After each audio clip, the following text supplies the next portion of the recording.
the second and last movie on form controls, beginning with the option button and the related form control, which is the group box, where you can group some option buttons, the label, and then finally the scroll bar.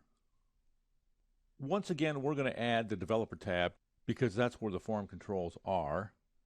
And I'm going to right click a blank spot on the ribbon, left click customize the ribbon, check that checkbox for the developer tab and left click OK, and then go to the developer tab. And in the controls group, left click the insert drop down, where on the top we have the form controls and on the bottom we have ActiveX controls. ActiveX controls are VBA related items. We won't be looking at those. And the last three items on the form controls are grayed out because this is one of those rare instances where there's functionality that's left over from prior versions of Excel that's not active in the current version of Excel. It's actually been replaced by other form controls.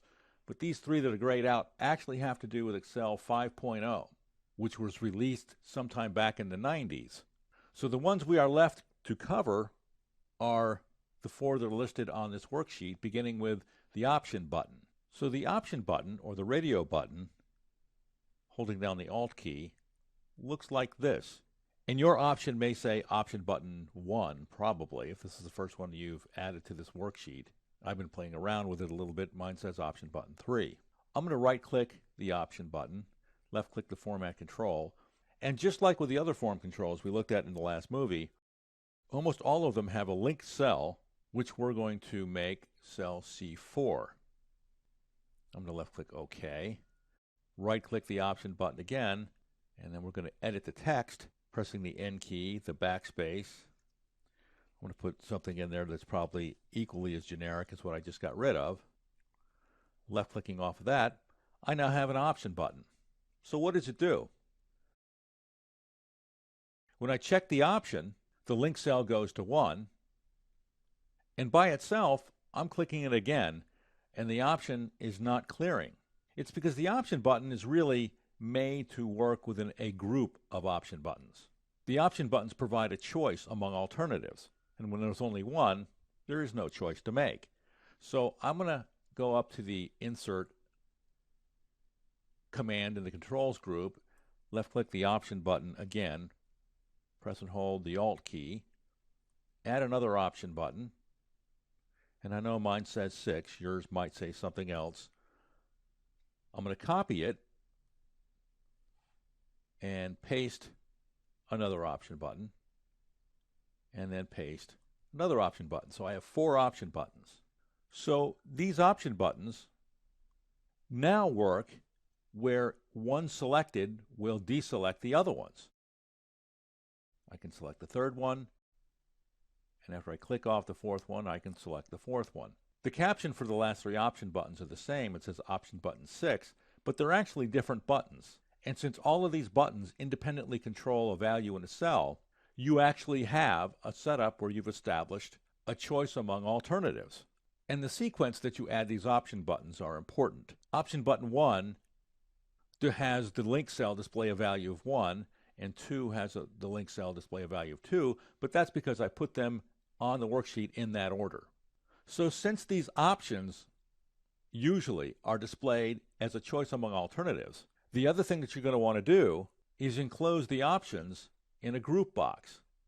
I'm going to left click the Insert command again, and then left click Group Box, and just frame out those options so that visually the user of the spreadsheet can tell that those options are related. And I can select the group box and edit the text and change the caption to something that makes more sense given whatever choices that are presented to the user among the option buttons that are enclosed in the group box. I'm going to click off of that. So that's all pretty generic, but I have a worksheet that I built that's available on the site that I've built some option buttons into. And without going into too much detail about what all this does, it's a grading sheet for teachers to track grades for students. And because grading scales are different at different schools, some of them use a 7-point scale, some use a 10-point scale. And those that use a 10-point scale sometimes use pluses and minuses for grades, and some of them don't. And then furthermore, sometimes the GPA scale is set up so that an A equals 4 points versus others where an A equals 5 points. So I set up some option selections relevant for all of those choices.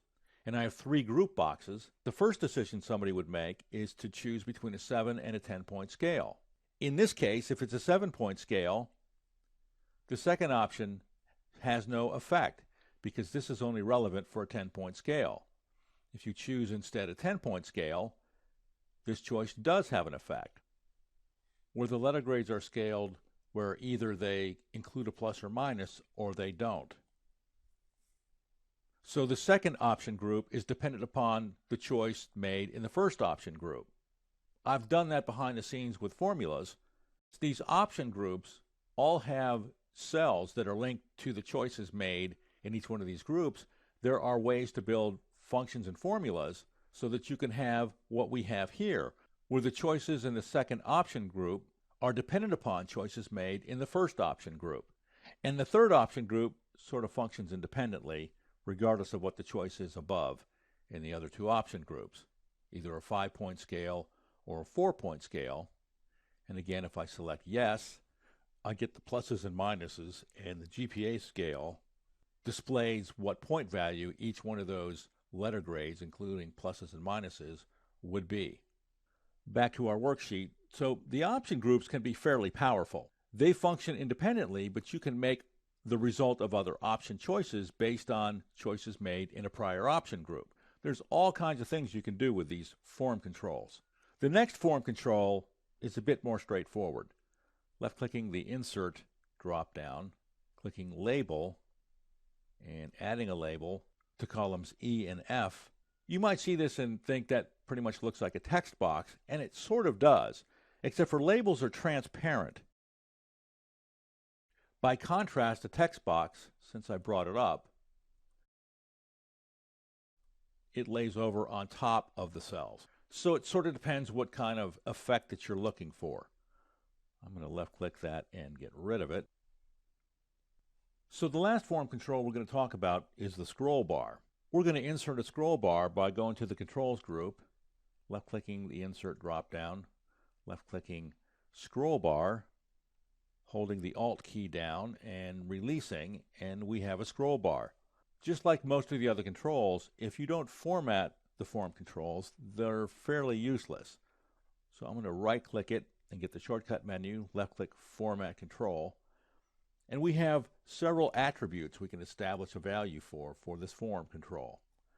First, the current value I'm going to set to be 1. The minimum value I'll leave at 0, and the maximum value I'll leave at 100. The incremental change I'm going to set to 2, and this has to do with the magnitude of the change that's applied to the cell that's linked to this form control every time you press the up arrow or down arrow. And the page change, which I'll leave at 10, has to do with the magnitude of the change that occurs when you press above and below the bar instead of pressing the up or down arrow. And the cell that I'm going to link to the form control is going to be H6.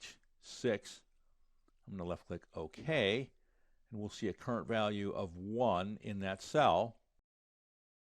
And after clicking off of the control, when I left click the down arrow, I advance the value of that linked cell by 2, because that's what we established was going to be the incremental change. The up arrow takes it in the other direction by 2. And when I click on the form that's not either the up or down arrow, it should advance by 10. 19, 29, 39, and it does. I can also grab the bar and just move it and advance it actually one by one, advancing fairly fast, but with these settings, you have 3 options on how you advance the value of the linked cell. And with your ability to control the value of a cell, you can do all sorts of things with that value that's in H6. You can use it as a VLOOKUP reference, an HLOOKUP reference, as some kind of multiplier. You could tie it to an indirect reference and pull in data from a different worksheet or a different range. There's all sorts of things you can do with that value. So that's more form controls. we looked at the option buttons that on their own really don't do anything because you never have the option to only do one thing. If you can only do one thing, it's really not an option. What the option buttons are good for is to lay out a choice among alternatives. And when you have several option buttons, it's a good idea to group them in a group box. The label form control, it allows you to, like a text box, input some text information in your cells without obstructing the view to the grid lines or the cells that the label is laid on top of. And the scroll bar is just yet one more way to determine the value in a cell that you can utilize in your formulas and functions.